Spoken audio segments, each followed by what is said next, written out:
crowded Royal Society of Edinburgh this evening.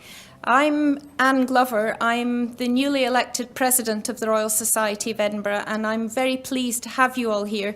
And also, can I say welcome to the disembodied overspill rooms who are watching this evening's lecture as it is so popular, are watching on video.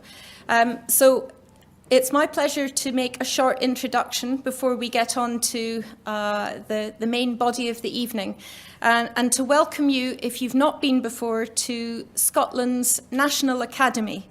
We're a place of useful learning where we want to take knowledge and make it have real impact for the people of Scotland in terms of their quality of life, the economy, and social issues. So this is a place where we have 1,600 fellows, women and men, who are expert in their areas. It could be in public life, it could be in business or in academia, and harnessing that for the good of the people of Scotland. I don't want to take up too much more of your time, but it is a celebration for us this evening because the Royal Academy of Engineering and the Royal Society of Edinburgh are celebrating their 25th anniversary of having a joint annual lecture. And it's a great pleasure and, of course, very timely that this should also fall with the UK Year of Engineering, which is a government initiative in order to celebrate engineering and to make it more visible. Because, well, science, engineering and technology is certainly where I've spent my life, and I think there is no more creative thing you could do with your life than have a life in one of those areas. And somebody once asked me to try and describe, well, what is engineering? Because it's so many things. And that's part of the problem, is to explain what it is. And for a shorthand, for a molecular biologist, the easiest thing for me to do is to say it links knowledge with the economy. And that is an incredibly powerful place to be. So we are here really to have a wonderful evening looking at celebrating engineering. And in that context, I want to then introduce Professor Dame Anne Dowling, who is the president of the Royal Academy of Engineering, the first female president. There seems to be something in the air, I think. Not a bad thing, I would put it to you. But Anne is a very distinguished mechanical engineer and has had an outstanding research career, both in academia and also has worked with in many business environments and applied the knowledge of engineering.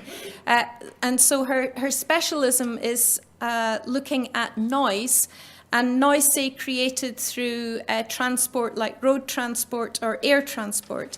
And in that context, Anne worked on trying to reduce the problematic noise that came from Concorde. And my list of exciting things to do is actually very high. So it's my great pleasure to invite Anne up to the stage, and Anne, you will introduce the rest of our evening. Thank you. Anne.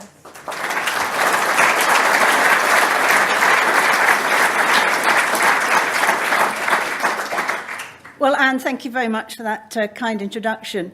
And I hope this evening is more successful than our attempts were to quieten Concorde. Noise became an issue a little bit too late in that project. But it's a real pleasure to welcome you to tonight's lecture by Naeem Hassan, who's going to talk to us about the Queensferry Crossing.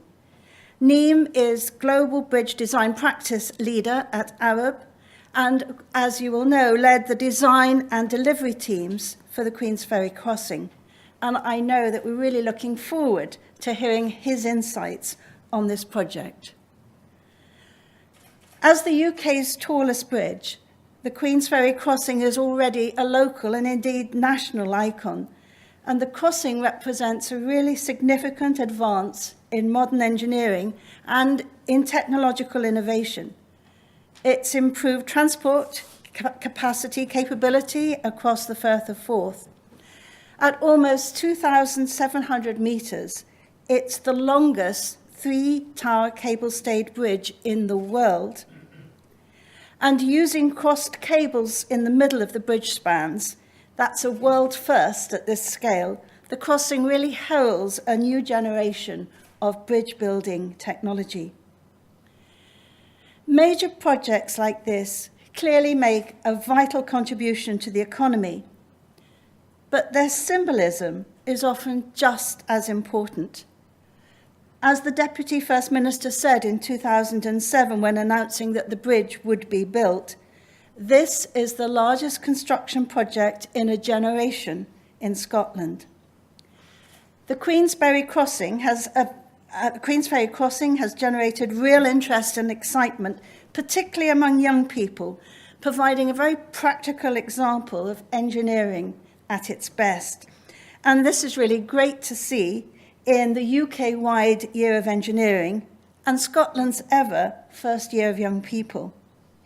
And it's really important at this time and in the years to come, we inspire interest and excitement in engineering.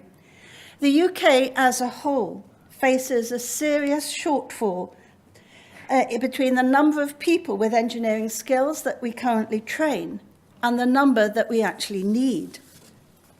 The Royal Academy of Engineering, working with Engineering UK and industry partners across the UK, has recently launched This is Engineering, a major new perception change campaign designed to appeal to 13 to 18-year-olds. Because to address the challenges that our profession faces, we must showcase the great variety of opportunities and impact that a career in engineering can offer. And we must inspire young people from all backgrounds about engineering careers. And by doing that, by showing them people just like themselves enjoying careers as engineers. And we must make engineering relevant to young people and the things that they're already interested in, communicating the relevance through the social media social media channels that they use every day. And that's why the This is Engineering campaign is a multi-year digital campaign using real young engineers from a range of backgrounds to demonstrate that you too can follow what you love into engineering. I'd like to show you a little clip from the first series of videos that we've made for This is Engineering. They've been viewed over 10 million times on social media since the campaign launched in January. If we could just show that little snippet, please.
To me, engineering means always asking questions, a desire to make the world a better place, to really push the boundaries, a career doing something I love, the impact it can have on humanity.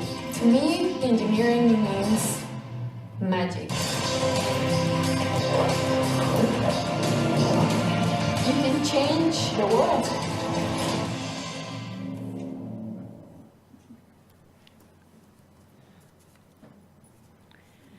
Ensuring that the next generation have the skills to succeed is one of my Academy's strategic priorities. Over the years, the Royal Academy of Engineering and the Royal Society of Edinburgh have been active in calling for the UK and Scottish governments to place education and training at the heart of public policy. And this is an essential component in building a more prosperous and a more equal society. If we wish to continue delivering groundbreaking and high-quality infrastructure like the feat of engineering that we're going to hear about this evening, we must continue to develop highly skilled and talented engineers like Neem Hussain. Neem has designed some of the world's most iconic bridges, including the Stonecutters Bridge in Hong Kong and the multi-award-winning Hugh Mark Bridge in Manchester. He was involved in the 12-kilometre road and rail crossing between Sweden and Denmark and engineered and managed the construction of the Medway Bridge on the cross-channel tunnel rail link. Neem's designs complement their environment, benefit communities, and combine beautiful form and function. In recognition of his exceptional contributions to engineering, in 2012, Neem was awarded the Royal Academy of Engineering's Prince Philip Medal, our highest individual award. Neem, thank you for taking time out of your busy schedule to deliver this, the 25th joint lecture between the Royal Academy of Engineering and the Royal Society of Edinburgh. And I'm very grateful to the Royal Society of Edinburgh for hosting us this evening. Ladies and gentlemen, Neem.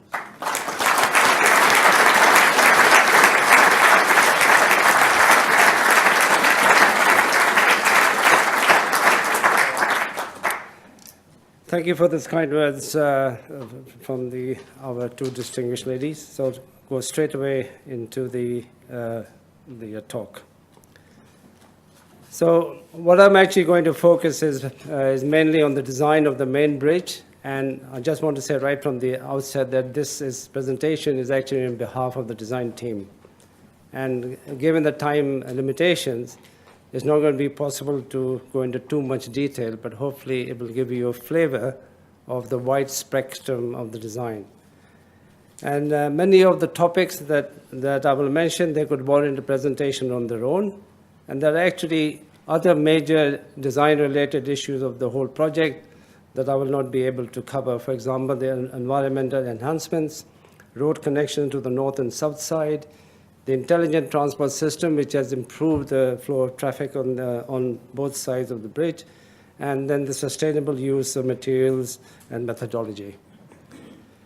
So in terms of design for a bridge, it needs to consider construction aspects right from the start. The reason for that is that a bridge during construction has minimum or no redundancy and is actually very vulnerable to collapse at that stage. And this was a major consideration during the design that was taken into account right throughout the whole design stage. A lot of you already know the project background, but just in case people don't know the whole story, I'll go a little bit into the background. So these are the fourth road bridge, and just as a little aside, I actually came into UK as a 20-year-old in 1964. And the first thing I did was to hitchhike around Scotland with my brother. Mm-hmm. And I actually went on the ferry, I think it was June or July, and I still remember looking at the suspension bridge and saying, geez, I wish I could have designed that bridge. So for me, it is fantastic to be given this opportunity. I mean, it's an amazing sight, as you all know. So why did we do the bridge? The problem started really with the existing fourth road bridge. Now, as you know, that was maintained by FETA. It is the economic lifeline between the east coast of Scotland and the country as a whole. But the interesting fact is that it was only designed for carrying 2 million vehicles per year at the time it was designed. And by the time that we came on board, it was carrying 6 times that amount, something like 70,000 vehicles per day. Now, it's a grade A listed structure, but that wasn't the main reason for the driver. The main driver for replacement was the condition of the main cables. So what happened was that they found in the 200, there were problems with the bridges in New York where the wires were breaking. And that alerted both the fourth and the seventh crossing to say, hang on, do we have the same problem here? And sure enough, they did have the same kind of problem, because when they did the investigation, they found that 8 to 10% strength loss. What they meant was that the wires were rusting and actually snapping. And if nothing was done, you can see on this graph that the factor of safety, and for bridge engineers here, they will know what I mean, was dropping to almost 2 by, say, about 2014. So a second inspection was done in 2008, and at that time they estimated that there would be 10% loss of strength. And if an optimistic rate of deterioration was taken at the lower end of the breakage of the wire, then there would have been a real problem. So a decision was made to dehumidify the cables, and that meant that the projected time scale for possible rate restrictions was going to be between 2017 to 2021. So what happened then was that the Transport Scotland installed acoustic monitoring. Acoustic monitoring, it tells you when a wire is breaking, so you know what is going on. And if you're talking about noise, this is on a very minor scale, and not like your Concorde. And the dehumidification system was installed. Basically what it means, it pumps dry air into the cables, as shown in this diagram. So the dehumidification, so I go back. It was installed, but there were still problems with the main girder as well, because there was a lot of fatigue load onto the main cables. So there was a ministerial announcement in December 2007, and that announcement said that there would be a cable stay bridge immediately upstream of the road bridge. At that time, in 2007, it was going to be a multimodal.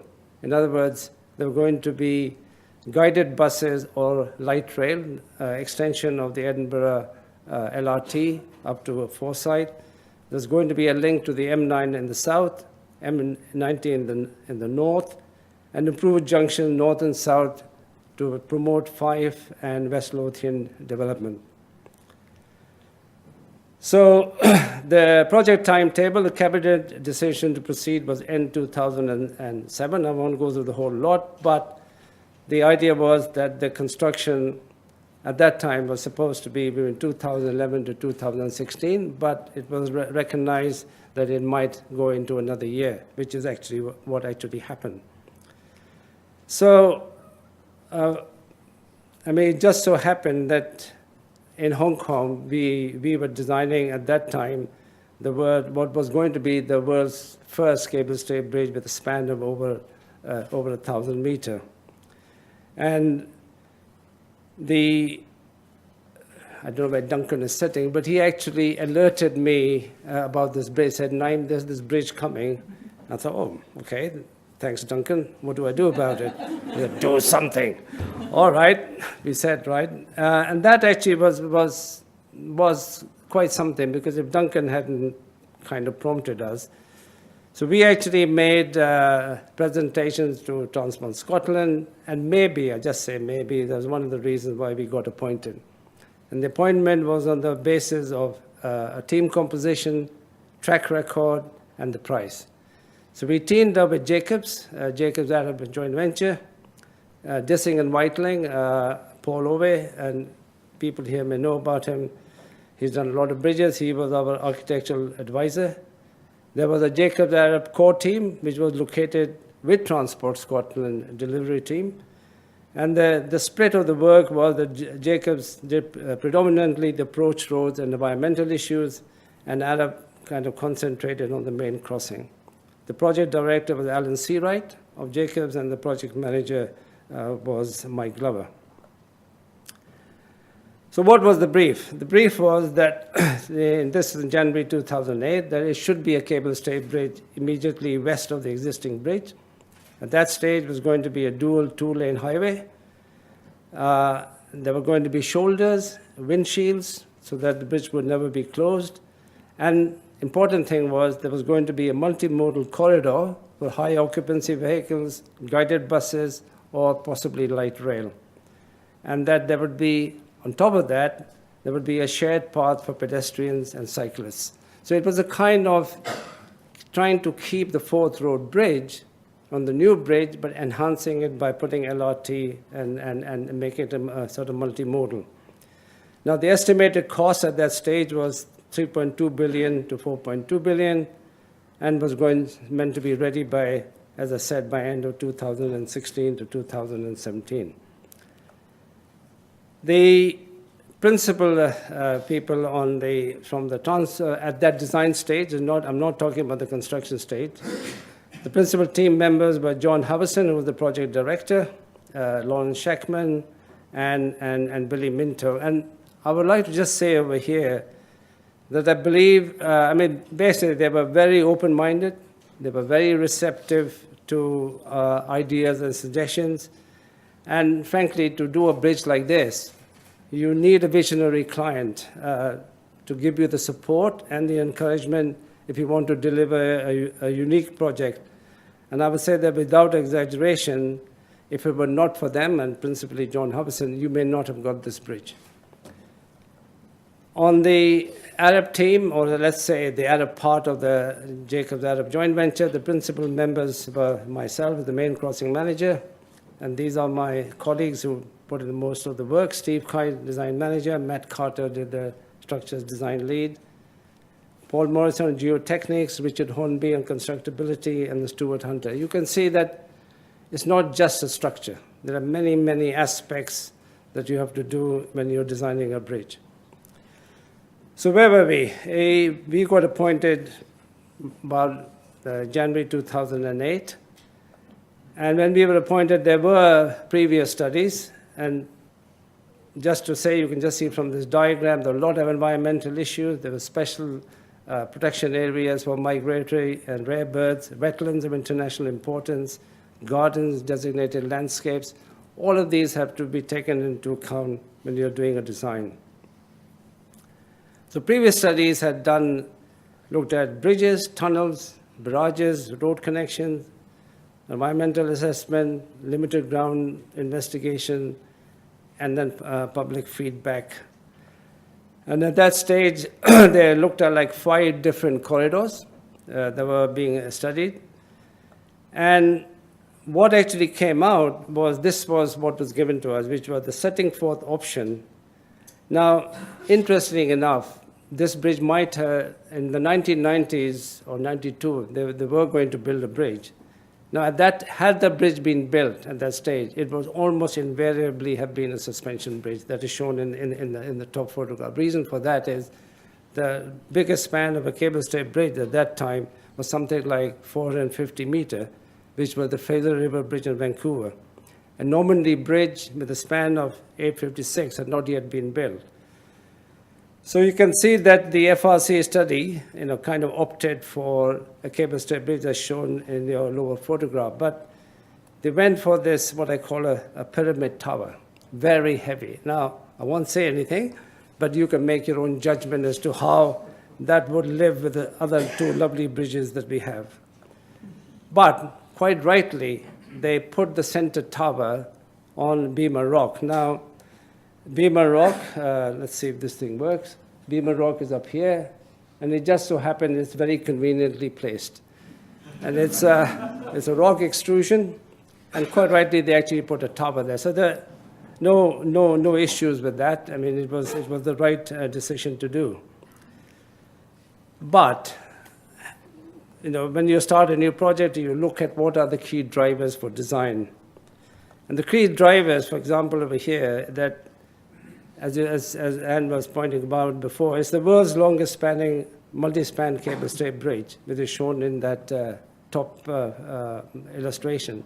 The next one, you can see in the shadow behind of the Mio Viaduct, and then the bottom one is the Rio Interior Bridge. And each one of these are significant bridges, but you can see that our bridge here sort of is much longer, and it totally dominates. The thing, of course, is when you're trying to design a bridge next to a fantastic bridge, which is in the UNESCO World Heritage Site, and the interesting thing you can see over here that the existing bridge has 3 cantilevers. And the Fourth Road Bridge has got 2 cantilevers. And if we come along with 3, we have a wonderful symmetry. You've got 3, 2, 3. And then that was another major driver in trying to say, how can we do the aesthetics? But I say that's part of it. But you can see from here also that the existing road bridge had very slender towers.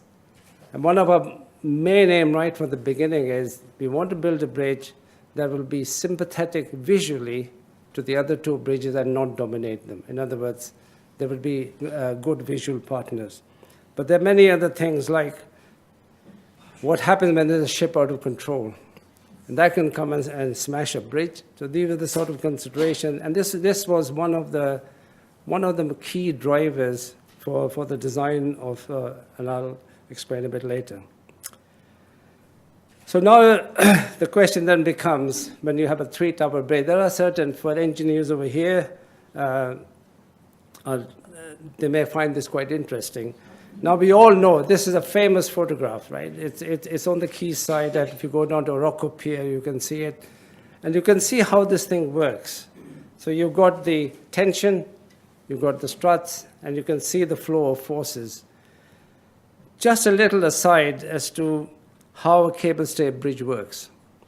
Now, cable-stay bridges actually came after the Second World War, and it was mainly done by the Germans because they were looking to see how they could make best use of material and minimize the thing. Now, for the engineers over here, if you just have a cable over there, the cable will deflect under its own load, and you're going to get a positive bending moment there and a negative bending moment. That means that the deck is taking a lot of bending.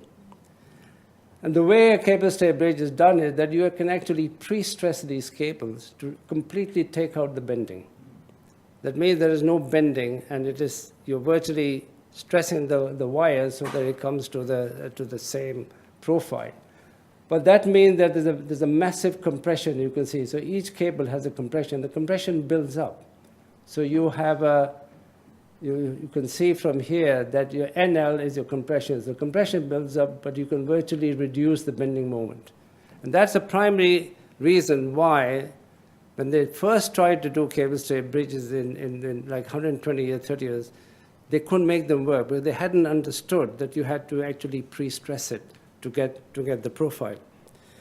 The other issue about how a cable-stay bridge works is that if you do the side loading, if you do the main loading, you can see there's a deflection.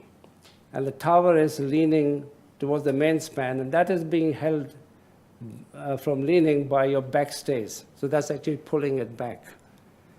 When you load the side span, you're going to have a D over here. You again have tension, but you have decompression in this cable. So you're actually creating a static system whereby that load, you have the anchorage over there that can actually hold the whole bridge.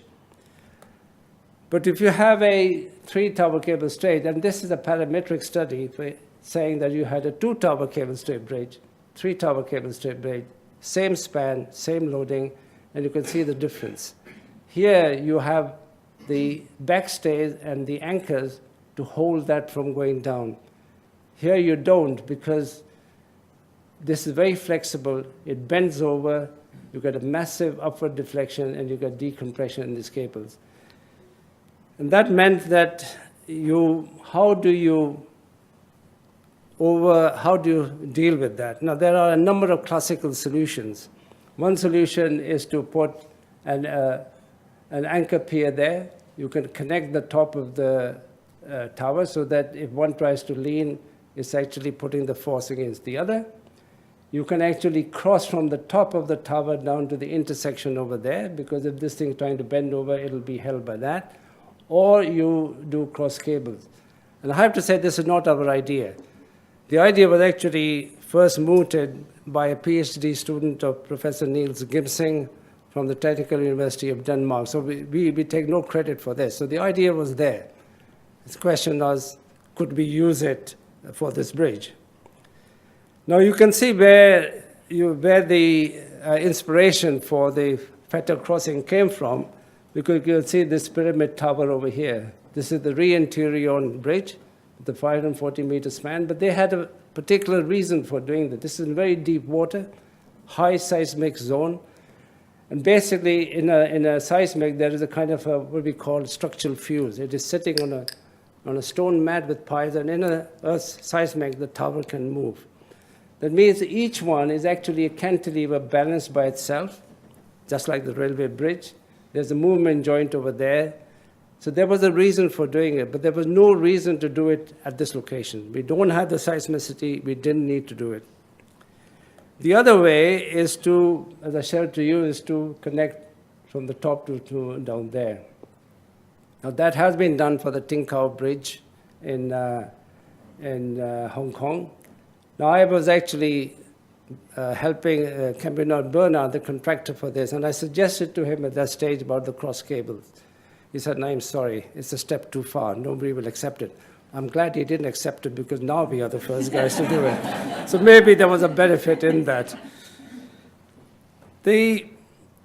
So it was a reason to say that there is a particular reason why this case. It's not just being done for the sake of being done, but there is a structural reason behind it. Now, sadly, Lawrence Shackman kept saying to me, "Naim, can we claim to be this to be the first cable cross?" I'm afraid not. Unfortunately, we ourselves had done it back in '92 for the Mio Viaduct, as shown over here, but on a much smaller scale. But this is the only second example that I know of a cross cable, and by far the biggest span. So unfortunately, Lawrence cannot go around Scotland saying this is the first cross cable bridge.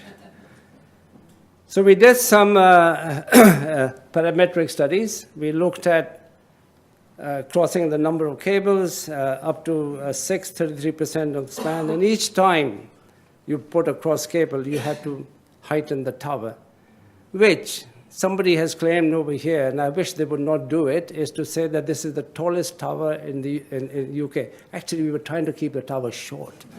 We were not trying to make it tall because, for a very simple reason, we did not want to dominate the Forth Road Bridge. So please don't say that as a record, right? You say you made a record, 3-state, shortest tower. Okay? So if you do that, you can see from this diagram, and this is just a comparison. If you have a classic 2-tower cable-stay bridge, now we have a 3-tower cable-stay bridge, and by the time you cross 6 cables, your deflection is the same as a 2-tower cable-stay bridge. And, sorry. You can also see from here that you can see how the action works. It's like a truss. If you load it over here, you get a additional tension over here, you get load transfer and then detensioning in that stay over here. But if you compare with crossing stay cables and without crossing stay, you can see that with crossing stay cables, we can considerably reduce the deflection. So at the same time, we can also reduce the bending moments. So you can see that with crossing cables and without crossing cables, and this is the bending moment envelope. So we looked at both a composite deck. Composite deck means that you have steel at the bottom and concrete, or you have an orthotropic deck, which is a fully steel deck. And if you do that, then you can see that and all the time we are trying to use the stay cables to do that. But the main benefit was that we massively reduced the footprint of the foundations. And that would have been a challenge to have built this, because beam and rock would have had to be cut a long way down, a massive foundation, and you can see the comparison between the two. So this was not only for just the structure, but primarily also for the foundation. So we go on to the multimodal schemes. This is still in early 2008. And in the multimodal scheme, we had the trams or bus in the middle. We could have the D2 motorway. We also looked at double deck like the Orison, where we put the road on top and the railway underneath. And this is what was going to be done. And at that stage, we looked at a number of tower configurations. And this shows the type of decks we were looking at. You can see on the top a single box. either all steel orthotropic or composite. There's a truss at the bottom. We looked at different kinds of double-decker trusses, plain Warren truss, four-plane, variable girder, all the time looking at the engineering and the aesthetics. We looked at many, many different kinds of towers, but I'll just show you 3 of these towers. This is the one where we dubbed it the needle. We call that the inverted Y and the A shape. And actually, most of us quite like the needle. And this is an early illustration of what that looked like. So you could have had this bridge instead of what we have now, had we continued with the multimodal scheme, because this was accepted and this is what we were going to take forward. Actually, interestingly enough, there was Alex Salmons showed this to Martin McGuinness and Ian Paisley at a reception in the Orocco Pier, and Ian said, "Naim, you do me a bridge to Ireland." Unfortunately, he's gone, so his next minister, whatever it is, I'm still waiting for the invite. Then come in 2008, and Gordon Brown is sitting over here, we had the financial crisis. And that meant that there was a real issue, because the inherited project estimate at that stage was 3.5 to 4.2 billion, and frankly, the Scottish government could not fund it from their own resources. And then, because of the financial crisis, there was the feasibility of external funding models were also in doubt. So we were asked to do a comprehensive cost reduction exercise. What can we do in order to reduce the cost? And that resulted in what is known as the managed crossing scheme. So managed crossing scheme was basically how can we use the Forth Road Bridge. And earlier studies, before we got appointed, was about the movement joints at the towers. What happens at the movement joint is that the deck can deflect, so you're getting a large rotation, and that is not good for a railway track. And the earlier studies had said that the Edinburgh tramway was concluded that it could not be put on the FRB because of the magnitudes of the movements. And this was challenged. It was challenged by us, and actually not. Basically, my colleague Mike Glover was the man who actually challenged. He said, "Come, we don't think that this is correct," and it is not correct, because on the Tagus River Bridge in Lisbon, about the same span as the Forth Road Bridge, it's almost the same span. They have a ballastless slab, trains run, and they have movement joints. You can see from here. And that can also for the Chiang Mai Bridge in Hong Kong. So we actually undertook studies of the Forth Road Bridge, and we comprehensively proved that you could put the LRT. And one other thing that can still be done with the FRB to use it in a sustainable way is that we could put LRT down the middle. We could reduce one lane in each direction for local traffic. Whether it'll ever be done, we don't know, but what that meant was that on the new crossing, we could make the Forth Road Bridge as a public transport, put the pedestrian and cycleways as they have it at the moment, and even put a potential light rail in the future. But significantly, for the new crossing, it meant that we could reduce the width of the bridge from 44.3 meters to 29.2. So that's quite a big saving. And on top of that, there was this is for my colleagues, and especially from Jacobs and all, was the incorporation of an intelligent transport system, which actually speeds the traffic on the both sides of the bridge. That was then accepted, and we then had to do a complete selection of what would be the reduced bridge.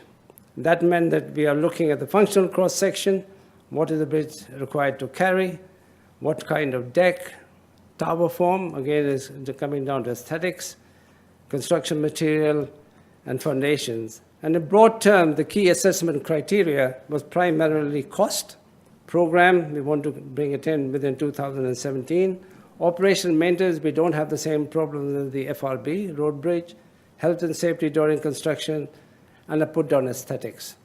Now, a lot of engineers get excited when you say aesthetic. They say, why? But aesthetics is quite important, and especially in the context of this bridge. So we looked at quite a number of options. So this is what I call the two-corridor option. Here, you can see that what we're trying to do is to put carriageways on both sides and have a center tower.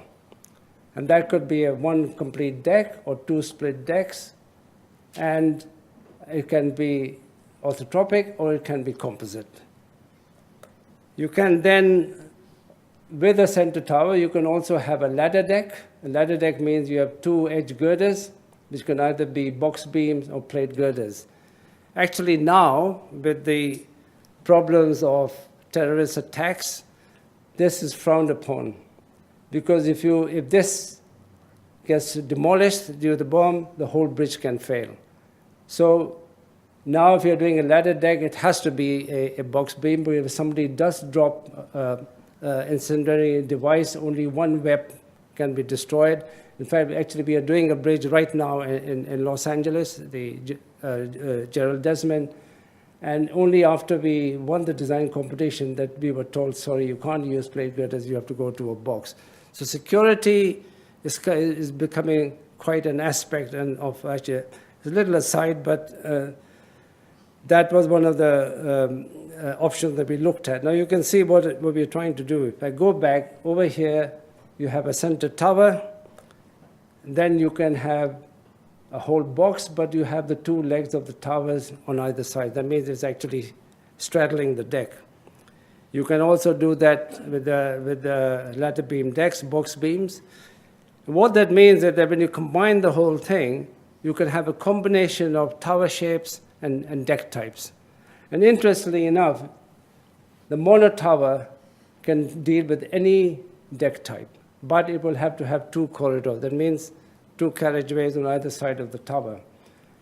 An H shape, which is this thing, you can only take a box girder. You cannot take a plate girder. Now, for those of you who hear about aerodynamics and structures, an H shape, the tower can move like this.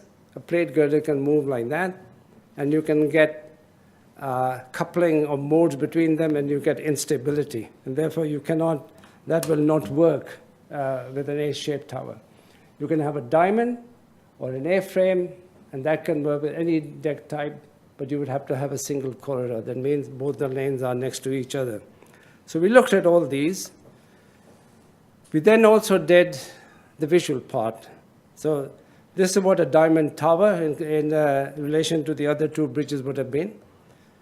You could have had an A-frame, and you can make your own judgments on these. You can have an A-shape. You can have another A-type. You can many variations, and you can have a mono tower. And you can immediately see from there that the mono tower has the least dominance on the other two bridges. Then there's also the constructability aspects. We did a comparison between mono towers and the cost, and on all grounds, the mono tower wins. Is the lowest cost. Foundation cost is low because we could make a smaller footprint, though we could have done it with a A-shape. It would have been a very wide base on top of beam of rock.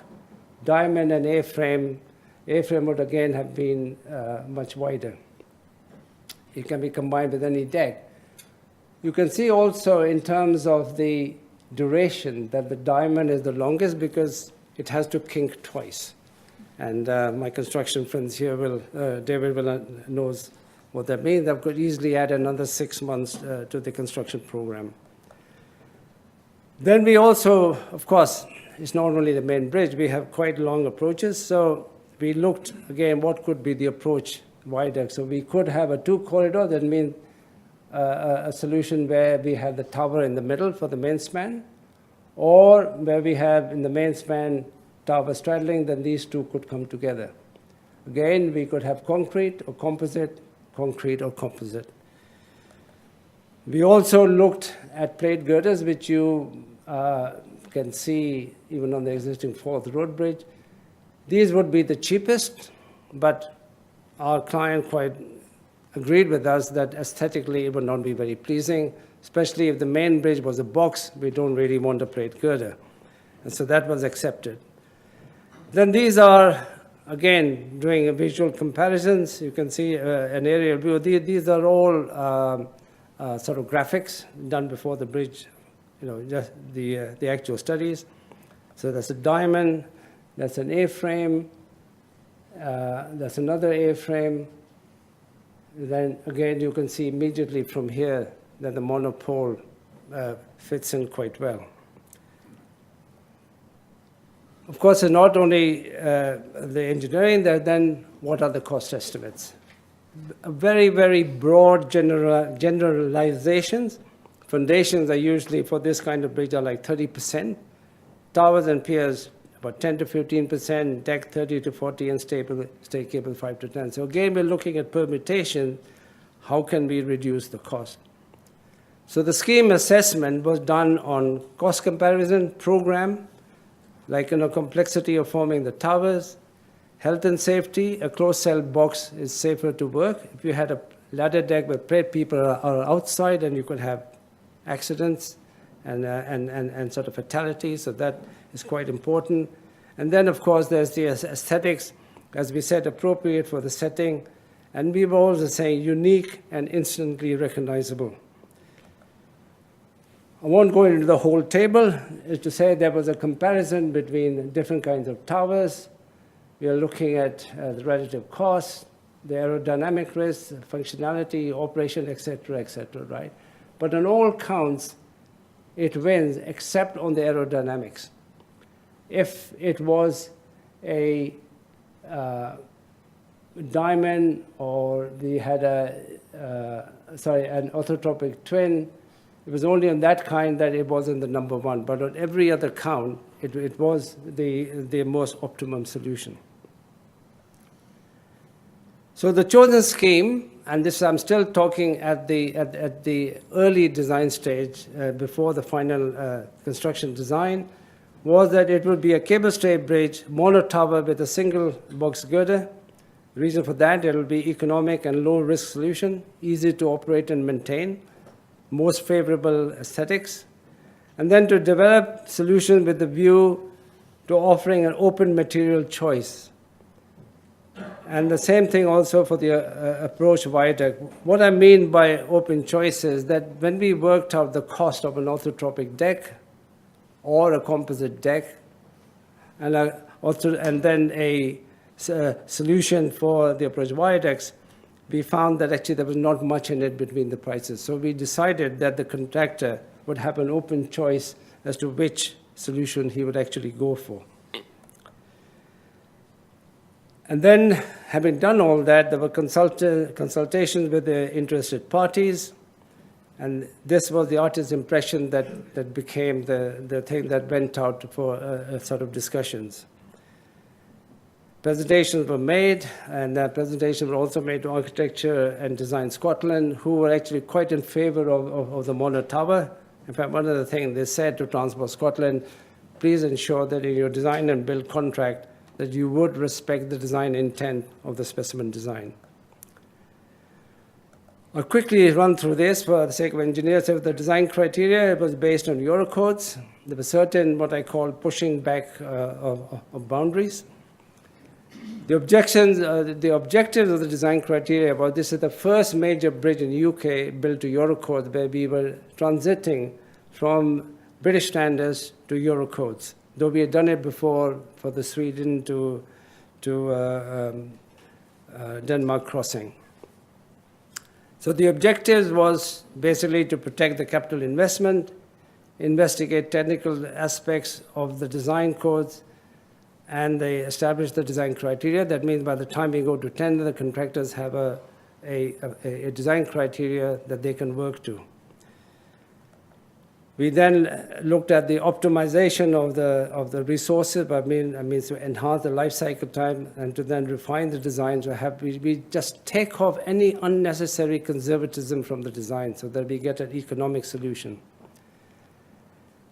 So the development of the design criteria, this is now the design criteria that was given to the contractors, was to do the employer's requirements, and then we did a fully fledged specimen design. In other words, we had a full design from which the contractor could get a good starting point.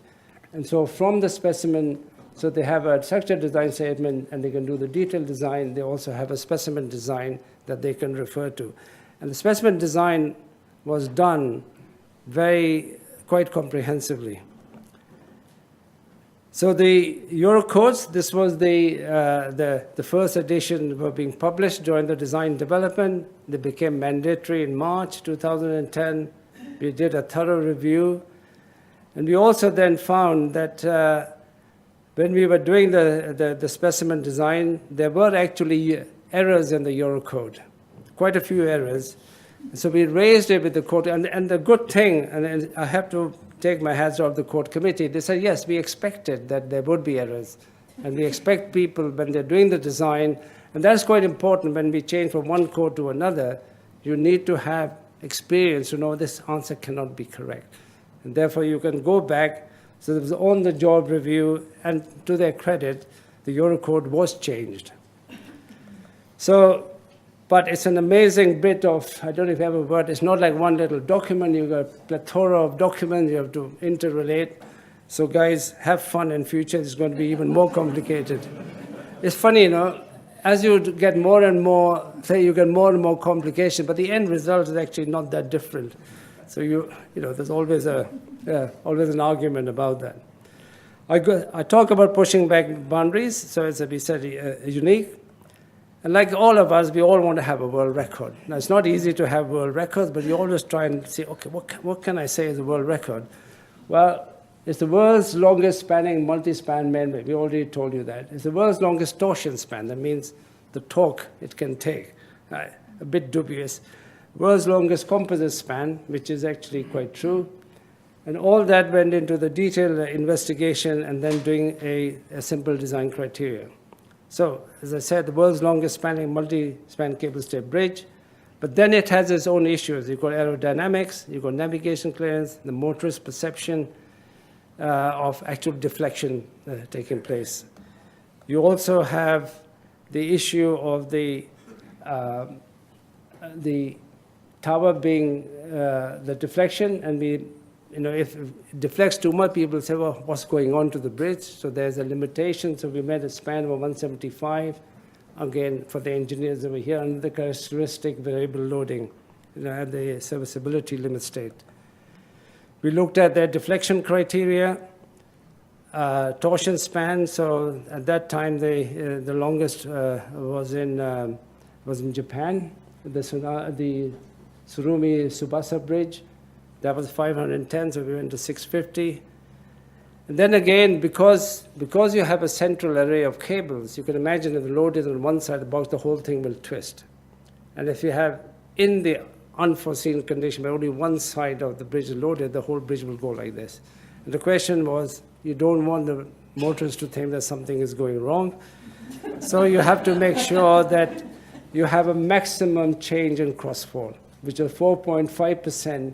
And this was actually based on the Messina crossing. Messina has not been built, but that was 3,300 meter span. So we took that criteria because chances said, where do you get it from? Messina. Now it's funny how, I don't know if you call that fake news or not, but if you haven't done something and you say, oh, it's written somewhere, people sometimes will believe it, and well, thankfully they did.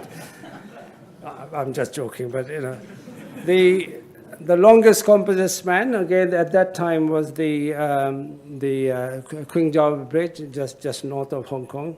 So again, we managed to go a little bit longer than that. The other then issues of all these is that you have the,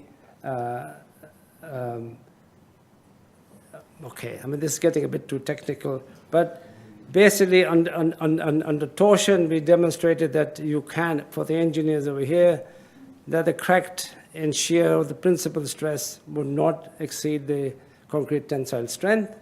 And then we did a real rigorous analysis to show that the in-plane shear stiffness of the slabs, cracked and shear, will not be greater than the reinforcement in the slab. And that's quite important to make sure that we could actually take the torsion. We then also, in the criteria, looked at the wind climate, and there was actually quite a lot of information from Edinburgh Airport and an existing fourth road bridge anemometer Then taking that, we actually, for the specimen design, which then went on to the detail contractor's design, was to give the reference wind speed of 31.9 meter per second, and then the probability factors for different limit states. And we then worked out a site-specific turbulence properties. Turbulence means is gusting, and that makes the bridge buffet, and that adds sort of stresses. We wanted to define all that so that the tenders would have a level playing field when they bid. The one thing that had a major influence on reducing the cost was the ship impact. Now you can see from this graphic that you have a dog leg in that shipping lane going down towards Grangemouth. And if you have the south tower, you can see that if a ship went out of control, it would go straight and smash that. So that was the thing about how do you save that and which type of ship we should use. So there are three design philosophies. You can have what I call a deterministic design. That means all impacts without any consideration of the probability of that happening. You can have a quantitative risk assessment designed to give a specific negligible level of risk, but without taking the cost into account. And the last one is what we call the ALARP cost-benefit analysis. That means you're designing to achieve an optimum risk level within specified limits, comparing that to the capital cost of resisting higher impact loads against the expected present value of the benefits of the higher resistance. So you're trying to get, not saying I'm taking the biggest ship and smashing it, but finding a ship of what is using every day in that estuary. But that means a lot of more extra design effort. So you can imagine that to do that, you have to, if you want to have a capital cost and environmental reduction, you have to do more work in order to actually decrease the cost and also have within the as low as reasonable stage. So a ship impact flow, as we say, you have a quantitative risk assessment, you have the human consequences of failure, you can do a financial consequences of failure, you can do marine risk, and then you actually define the ship impact force and then make a decision on the acceptance of the residual risk. In order to do that, we had very good data here because we knew the number. You can see that the very big ships, there are a few of them come in, whereas in this region over here, many more ships come in. So if you know the frequency distribution of the vessel types, we also knew the transit paths of all the shipping. And based on that, you can do a probability of collision. And knowing all that, you can then also, the transit paths. For example, if a ship is out of control, it is going that way, it will go straight. You can do a probability distribution of the ship position at time of potential impact. And that analysis can be carried out. And then we can say that if you're coming inbound into Grangemouth or outbound, we can look at the FRC collision probability. So in other words, we're trying to see the probability of what kind of ship may possibly hit the tower. In order to do that, we did actual simulation. This was done at the South Tyneside College with real pilots, local pilots, taking the ship. And this is in typical hard conditions that we have on the Forth, and they felt that they could actually take the ship through. And that fed into the probability analysis. So you have to then look at what is the risk. The concept of the individual risk is that, for example, you have involuntary risk, that means that you're not in charge, and you have voluntary risk. Voluntary risk is you would drive, if you have an accident, okay, that's tough luck, that's your problem. But if there's a failure of any public structure, then that's an involuntary risk. And those risks are actually written in. And that was done for the Canvey Island petrochemical plant, and we used that, but we changed the slope of that from 1 to 1 to 1 to 2. And based on this, you can take the number of fatalities versus the frequency of more fatalities. And by doing that, why were we doing all this? The main reason is that we're trying to define, in the end, is that only the employer can make a decision on the balance of cost and risk. You can't give that to a contractor.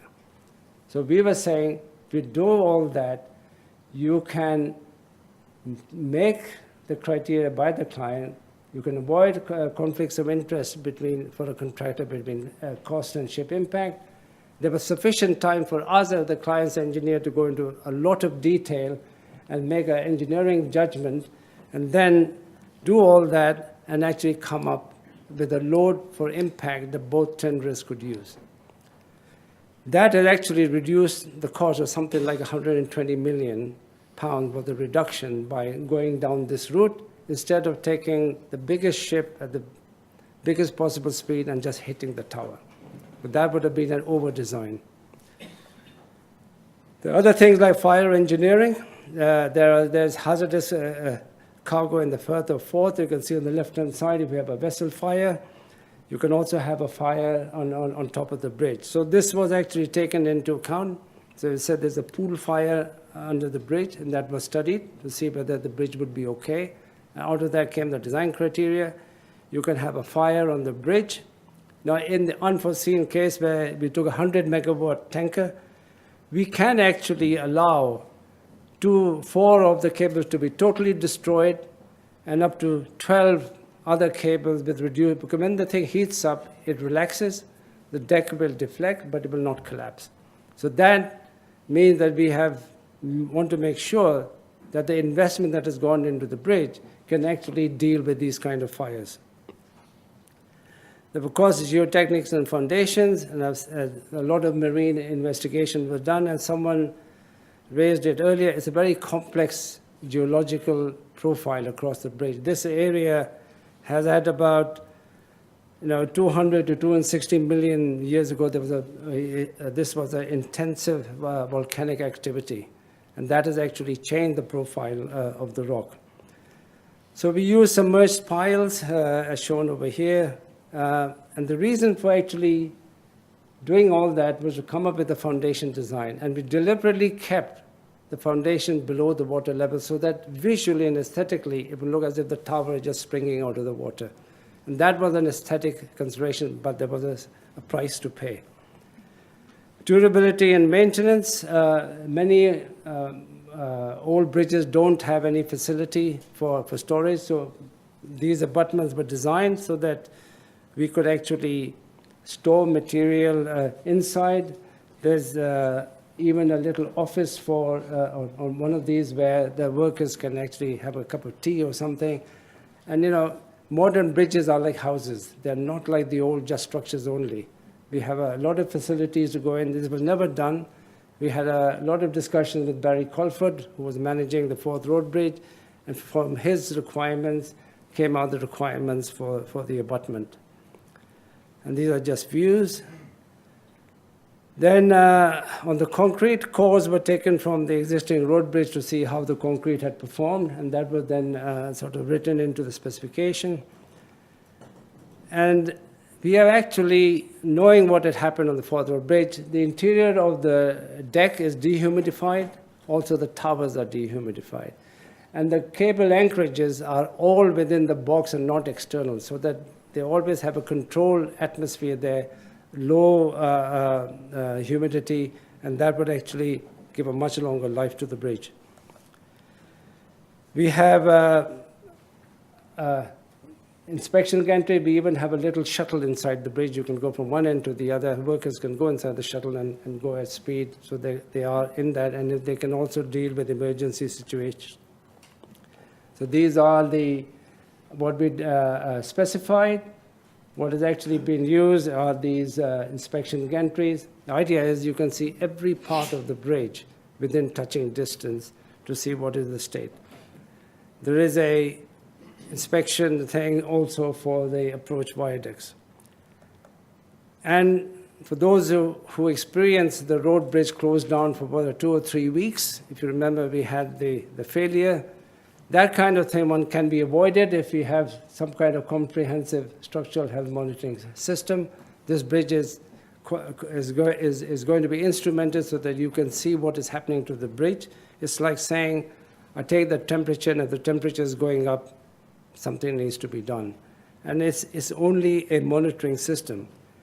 But what that means is that if we have that, for example, way in motion, we can get all the traffic data, we can see what happens in the future when the load traffic goes up, that we could actually look after the bridge. We have corrosion sensors, we have strain gauges, and all of that went into doing the specimen design. There were something like 400 drawings for the specimen design, and then this was the final general arrangement before going to tender. So open choice for the main deck, orthotropic or composite, and we also had concrete and composite. If we had the box and boxes over there, there was a transition, and I would say the contractor design has actually neatly overcome that problem. So this was the tower. I think we're running a bit out of time, so I'll go quickly.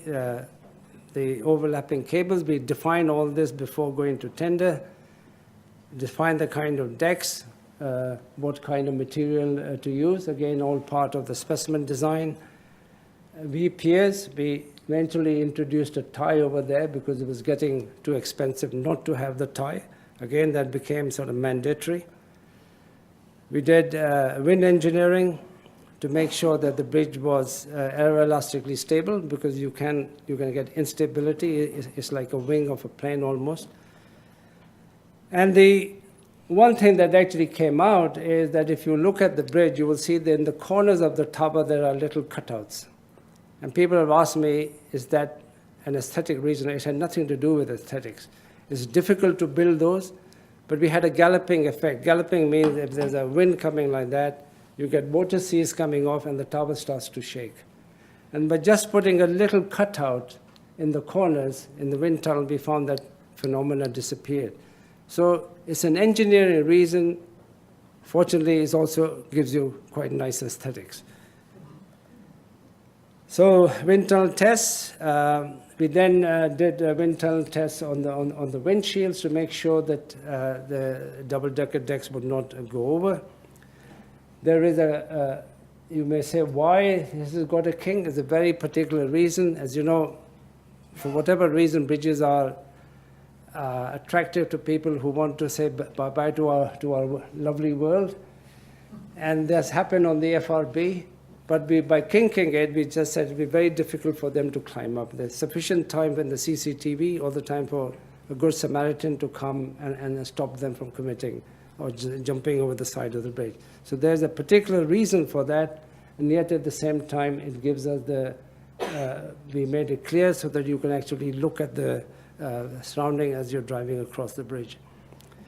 Low height lighting, this was made part of it. Again, we did wind tunnel tests to double check all that with the windshields. And there are security provisions. If you look closely, there are ditches, there are bollards that terrorists packed with explosives cannot drive to the towers. But it's not publicized. You won't know where they are unless you go looking for them. Maybe I shouldn't have told you that. But there are provisions in there to make sure you cannot get to the bridge that easily. We also then did construction planning. This was very important because we did not want to be in a position where tenders say, sorry, this bridge cannot be built within this period that you're telling us. That does happen, and that would have meant that the prices might have gone up. So to forestall any ideas of the contractor to say they cannot do it in that time, we actually carried out construction planning. So these were ideas for the specimen design as to how we would build it, how we would build the tower, how we would do the construction. In fact, the real construction quite closely follows what is in the specimen design. We even looked at the time scale again to make sure what is the time to lift, so that again there would be no, make sure that yes, it can be built within the period. We had options for maybe lifting the center bit from a vessel, but that was not done in the final design. And then we wrote out the employer's requirements. I'll skip this. We're looking at overall geometry. And then what was then done is to give the definition requirements. So they have a specimen design, but the contractor was told, yes, you can build, but you can only do between certain limitations of the cross cables and how many can you cross, so that they could do some variations on the specimen design, but not by a lot. And the same thing was done for the tower. This was what they could or could not do, so they were given some leeway on the dimensions and say you must come within that and the shape must be kept. All that then went into the comparison between the definition requirements and the specimen design. And then there was a dialogue period during the parliamentary bill. So while the parliamentary bill was almost a year, we had a complete dialogue with the two contractors. But at this stage, they could now take the specimen design and develop it. So both contractors had different solutions. At that stage, David Climie, I think, David, you joined in 2010, right, came in. And then the dialogue was held, and they were saying, well, this is what we want to do. And we said, yes, that's okay. That is acceptable. So there were two pre-qualified contractors, the fourth span, the designer was Covey, and for FCBC, it was Leonhardt, Gifford, and Grantmesh. This is the conceptual design of FSP. This is the conceptual design of FCBC, and you can see they're very close to what was given as the employer's requirements in the specimen design. And then this is the deck from one of the contractors, which was an all-steel deck, but they had a concrete approach, whereas the FCBC, who are the winning contractor, had a composite and a composite. But the beauty of what they did was they changed the main buffer, instead of having a shape like that, to a cantilever. And that was actually a good development of the specimen design. Shapes of towers, you can see the two different solutions, quite similar.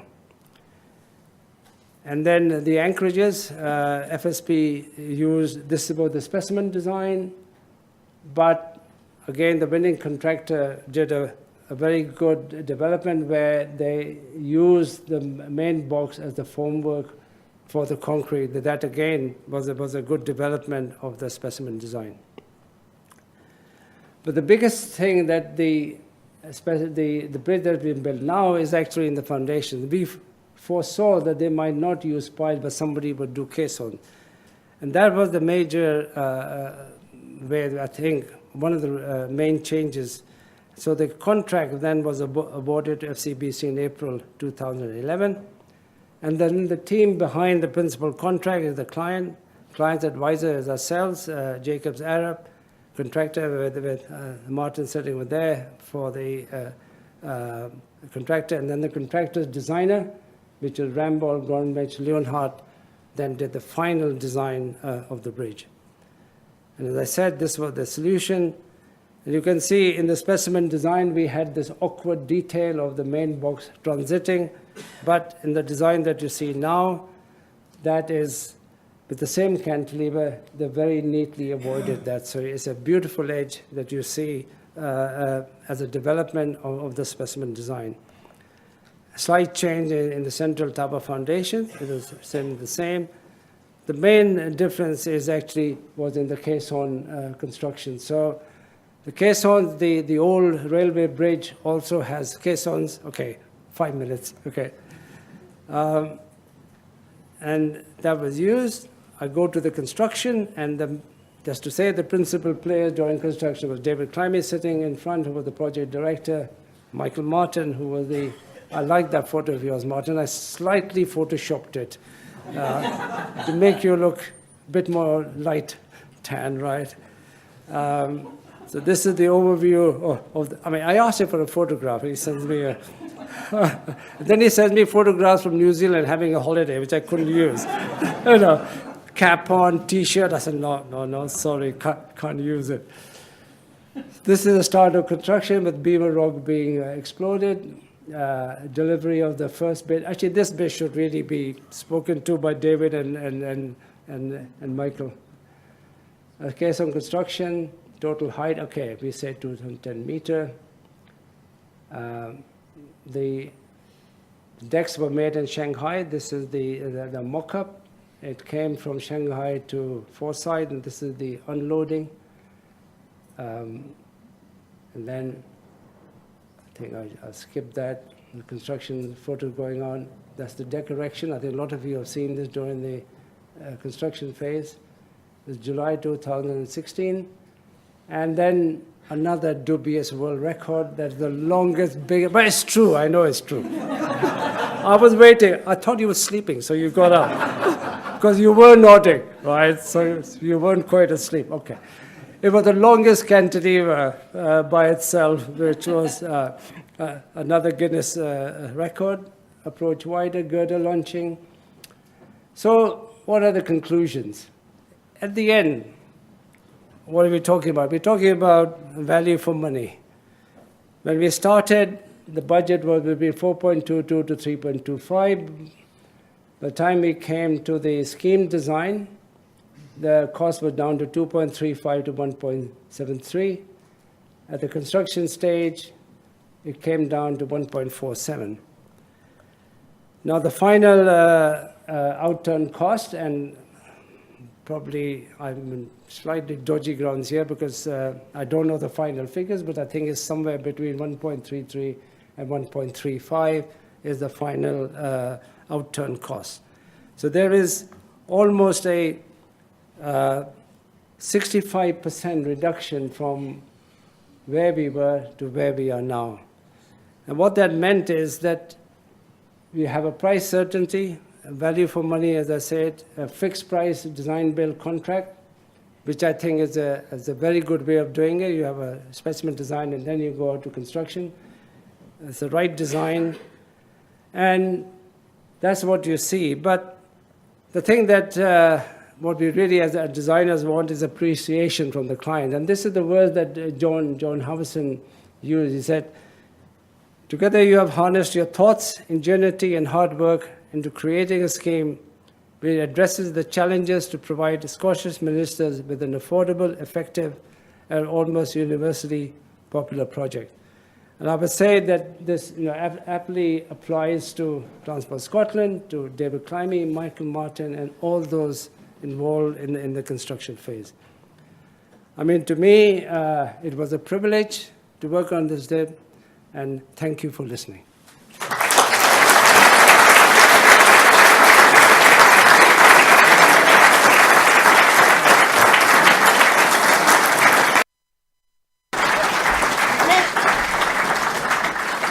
We're going to do some Q&A. We are running a little bit behind time, but we do indeed have time for some questions. And I'm going to ask Michael Martin and David Climie to come and join us at this stage. They've both been introduced already, so I won't say anything further, but of course we have with us then the project directors on behalf of the client, Transport Scotland, and the contractors, the FCBC winning FCBC, the winning contractors. So please, if you've got questions, raise your hand, and wait till the microphone gets to you, and when it does, if you could be as concise as possible, and also say your name. And, my name's Clive Waghorn. I live in Limekilns, which is just upstream of the new bridge, or all three bridges. I've watched from the start, taken photographs for 6 years, but during the construction of the Beamer Rock Tower, I heard that on social media, the construction managed to blow Beamer Rock up, split it like a dead molar. Is that true? And how did you overcome the subsequent problems? Actually, this for these guys. Who wants to take that? Well, I'll answer that. David might add to it. Like everything that you read in the press and hear on social media, most of it is not entirely true. And that one was far from true. In fact, it's a complete nonsense. Beamer rock, in its original state, was obviously just a rock without a horizontal surface on top of it. The first phase of construction was obviously to level that surface down. The first operation to take off the majority of the material we did by blasting it. Hence the phrase, we blew up Beamer rock. The second operation was then to actually mill the surface with a very heavy-duty milling machine to create the level platform onto which the construction of the foundation commenced. It was an entirely planned and controlled operation. So it's good to have got that bit straight then. Question there? Robert Hollingdale. Neem, that was a fascinating lecture. Thank you very much indeed. You made the very interesting point about the reduction in bending moment in the deck by the pre-stressing of the cables. Could you, or one of you, please comment upon the accommodation of the thermal expansion and contraction of the bridge deck at the north and south ends? Okay, I mean, the bridge deck is continuous from one abutment to the other abutment. It's only fixed at Beamer rock. So there is no expansion joints. If you drive over the bridge, you'll only hear the tuck, then 2.7 kilometers tuck, and those are the only two movement joints. If you drive on the old bridge, you go like that, right? Thanks very much. Very simple answer. Okay, you take one here. The Union Chain Bridge over the River Tweed by Captain Sir Sam Brown, and the Brooklyn Suspension Bridge by Washington Roebling, and the Forth Rail Bridge by Sir Benjamin Baker and Sir John Fowler, and many other bridges are all proud to credit their designers. Here, at the Queensferry Crossing, how is it that the designer is not credited, not celebrated?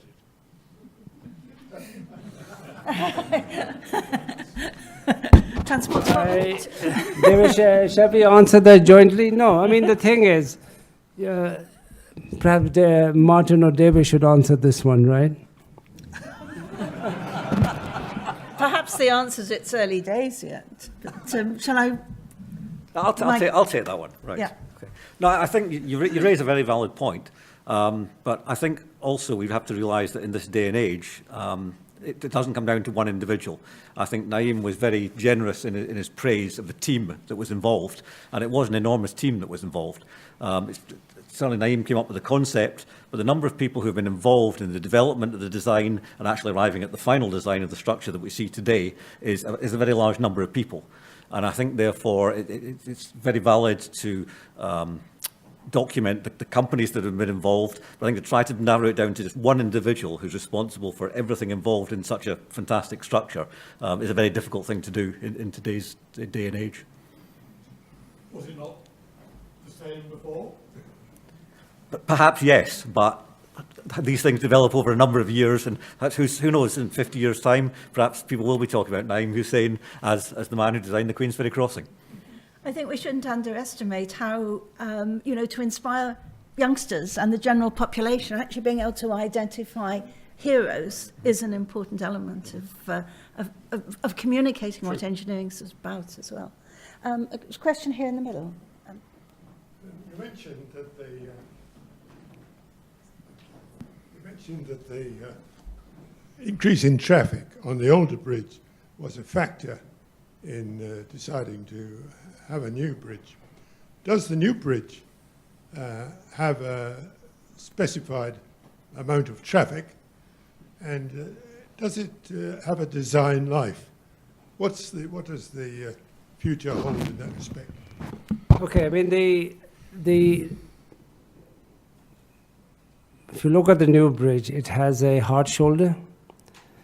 It also we have an ITS system. So it's been designed to cater for a future growth, sort of growth in traffic. Knowing what had happened with the FRB, So you will be able to get much more traffic on it compared to the FRB, because the FRB only had 2 lanes, there was no hard shoulder.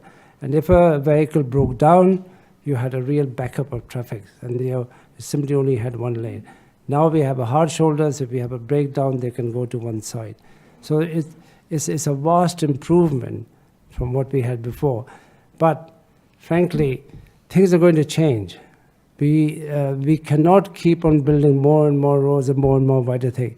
The ITS systems, you're going to have maybe guided cars, you may have driverless cars, where the capacity of the same lanes can be enormously increased. So we don't necessarily have to keep making it wider and say, because the newest systems of controlling cars, maybe in packages, will actually change. And the change is going to be mainly on electronic systems, surveillance systems that will get more out of the same number of lanes. And this will happen not on this bridge, but all other motorways and all. Their capacities will increase. Thank you. I'll take a question at the back in the middle. Thank you. My name is Jamie Taylor. I feel very grateful to everybody involved with the bridge for giving us such a beautiful structure and for such a wonderful demonstration of engineering at its best, and a bridge that fits so well with the other bridges. One of the added unexpected beauties of the bridge is the way the light plays on the cables. And I wonder if that's something you thought about. Every time I look at the bridge, it looks different, and depending on the angle you're at, sometimes it reminds me of a sailing ship, the sails of a ship. I wondered if you. I mean, the truthful answer is no. but the reality is that I know that I've done other cable stay bridges, and that's a phenomenon not just of this bridge. If you go to stone cutters, for example, on some days you can only see one side of the cable, just like you see over here. It is just a visual phenomena of cable stay, which way the sun is coming and shining. So it is not someone has set out to do it deliberately, but all cable stays have this. So the answer is no, it wasn't anything special. It seems to be a special property of cable bridges. Yes, it is a special property of celebrate cable the stay. weather. Could be. But I think you will also notice sometimes you get you get these crescents happening. A lot of cable stay bridges have the same phenomena. And we'll take the last question right at the back. Clearly, excuse me. Clearly, you understand how the whole thing came together. You described the multi-year project involving stakeholders all over the place, complicated. How did you feel during the project? During the project, did you and everyone else who was involved in a leadership perspective in particular actually understand what you were doing, where you were going, what the issues were, or was it complicated? How did you keep everybody together with a single version of the truth? David and Martin can answer that. Well, that's one of the challenges. First of all, from the contractor's point of view, it was what we call a fully integrated joint venture. It was 4 companies, different nationalities, different cultures. They'd never worked together before. We'd never worked with our designers. The designer was a joint venture as well. And of course, we'd never worked with Transport Scotland, and a lot of the individuals within Transport Scotland had never worked together before. These are the challenges that you face in building a bridge like this. And I think it's a very good question that you ask, because people do see the challenge of building a structure like this as very much an engineering challenge. And clearly there are massive engineering challenges there. But certainly for me, and I think David will echo this, is our biggest challenge is people. You have that enormous body of skill there, but you've got to harness it. And that is about people management. And that is very complex when you have a multinational environment, different languages and different cultures. And inevitably, you have problems hitting you. Engineering doesn't flow simply when you're on site. Stuff happens, and you have to be able to deal with it. And you cannot do that unless you have a team of people who are capable of working together and seeing the problem as a joint challenge and not an interpersonal conflict. And that's something that we never suffered from. Yeah, I think if I might just add to that, one of the key things is that the client team and the contractor team were co-located together in the same office in Rosyth. So literally, I was just up the stairs from Michael. And when your teams are meeting together in the canteen, in the car park, it makes sure that there's communication.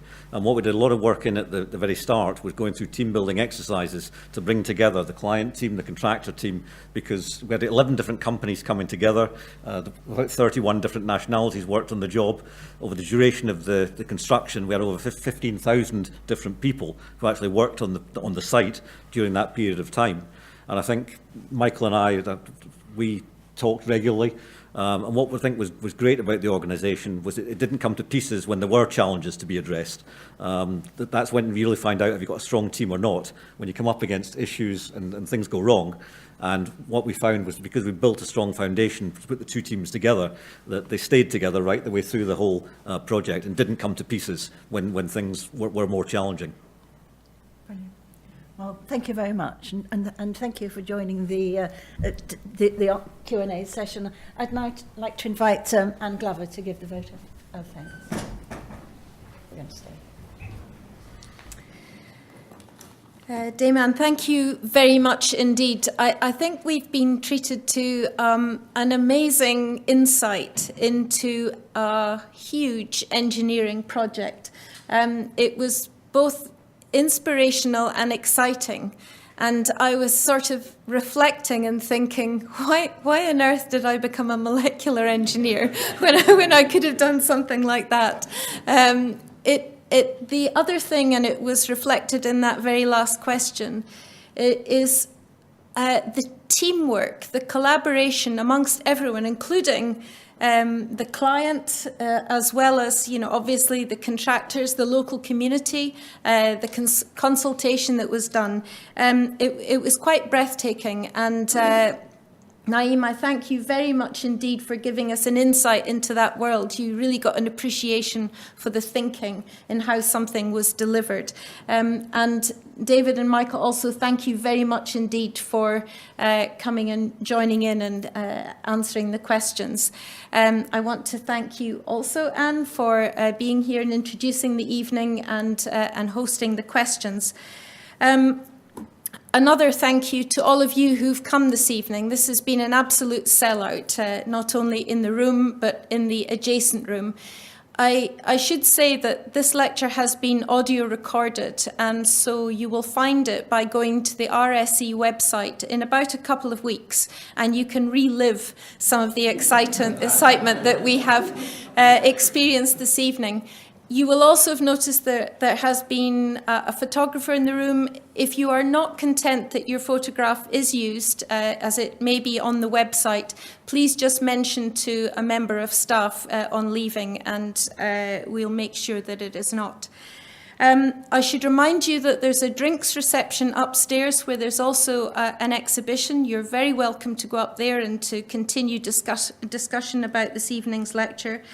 And I wanted to say to you that if this is your first time coming to the RSE for such an event, and you liked it, and you want more, then we have outside in the registration area, you'll find a booklet with all the RSE events, and you're most welcome to come along, or look at our website and you'll find them advertised there. And similarly, we are Scotland's National Academy, so if you want to see other things, then you will be sent an email following up from this evening. And if you have thoughts or ideas or suggestions for us or comments, then please send that back. We are very open to your thoughts. This is your National Academy. So that's an evaluation questionnaire. With my final thanks, I would like us to join together again to thank the speakers, to also celebrate the partnership between the Royal Academy of Engineering and the Royal Society of Edinburgh in bringing you this joint lecture on such a subject close to our hearts, geographically as well as intellectually, I suppose. And I would like to say to you, we will show our thanks, but I would ask if you remain seated at the end of the lecture whilst the Right Honourable Gordon Brown and the speakers leave the room, and then you might go upstairs and enjoy a drink with friends and meet new friends. So thank you very much indeed.